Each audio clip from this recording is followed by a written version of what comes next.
So the Ashes were gone, right? Three straight losses, and it looked like England was just playing for pride. But then came Boxing Day in Melbourne. And what happened there wasn't just about salvaging pride, it was a shockwave, a truly stunning turnaround.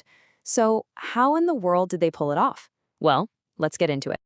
Yeah, you see that right. Just 2 days. Forget the usual 5 days slog of a test match. This thing was a whirlwind. A full, epic Ashes battle completely wrapped up in 2 absolutely frantic days. And that pace, that wasn't just a side note, it was the whole story. Coming into this match, pretty much everyone thought they knew how it was going to go. An Australian clean sweep seemed inevitable. England looked down and out. But cricket doesn't care about the script. The reality was a complete 180, a jaw-dropping upset that nobody, and I mean nobody, saw coming. Okay, so here's the big question. How did they do it? I mean, after 3 losses, Ben Stokes kept saying his team was close, that they were figuring it out. And you know what? In Melbourne, they didn't just prove him right, they screamed it from the rooftops. This was the match where everything finally just clicked. And really, it all came down to this one moment. The pitch had a little something for the bowlers, sure, but it wasn't a death trap. But then, in their second innings, Australia's powerhouse batting lineup just fell apart. They absolutely crumbled under the pressure. And in that one session, the whole game just flipped. And just look at that number, 132. That is all Australia could scrape together. For a team that had been so dominant, it was a shocking total. And what it meant was that England needed just 175 runs to win. Suddenly, the door wasn't just ajar, it was blown clean off its hinges. Now, if there's one thing we know about this modern England side, it's that they know how to chase. With a target like that in front of them, there was no way they were going to sit back and wait. They attacked. This was baseball in its purest form. See the opportunity and go for it. And the chase itself, it honestly played out like a perfectly written story. Act 1, the explosive start from Duckett and Crawley that put Australia on the back foot. Act 2, after a little wobble, Crawley and Bethell calmed everything down. And the finale, Brook and Smith holding their nerve to bring it home. Just beautifully done. And this chart right here, this shows you just how relentless they were. A run rate of 5.5 is insane in any test match, never mind in a fourth-innings chase. But look closer. This wasn't just fast. It ranks as one of the fastest successful chases in the entire history of the Ashes. That's absolutely huge.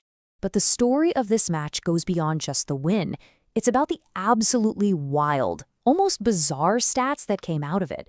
This 2-day thriller is going to be remembered as one of the most statistically strange matches we have ever seen. I mean, just look at this.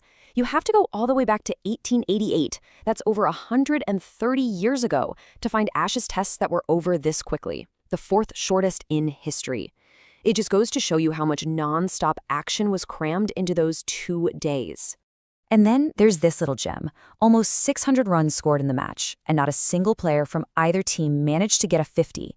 It was a proper, old-fashioned battle where no single batter could get on top, which honestly makes England's organized chase even more impressive. But okay, all those fun stats aside, this is the one. This is the one that really, truly matters. For over a decade, England has toured Australia and has not won a single test match. This win wasn't just about one game. It was about breaking a long, painful, and psychologically heavy curse.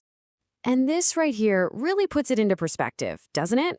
18 tests, an entire generation of cricket without a win down under. Snapping that streak is just monumental for this group of players.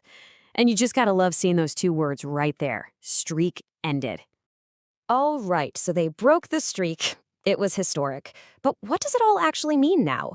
The Ashes urn is staying in Australia. We know that. But make no mistake, this single win has completely changed the feeling around this series and shifted all the momentum.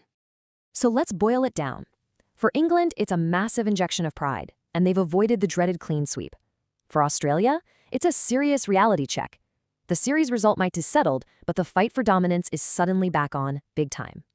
And, maybe the biggest takeaway is this simple fact about the team's character. If anyone out there thought this England side would just roll over, well, this match was a heck of a reminder. It really proves this point. Under Ben Stokes, this team just does not quit. They will fight you till the very last ball. Which leaves us with one massive, fascinating question as we head to Sydney. England has all the confidence in the world. Australia has just been rocked. And while 3-1 is a loss, 3-2 feels a whole lot different, doesn't it? After the Melbourne miracle, you really have to ask yourself, could they actually do it again?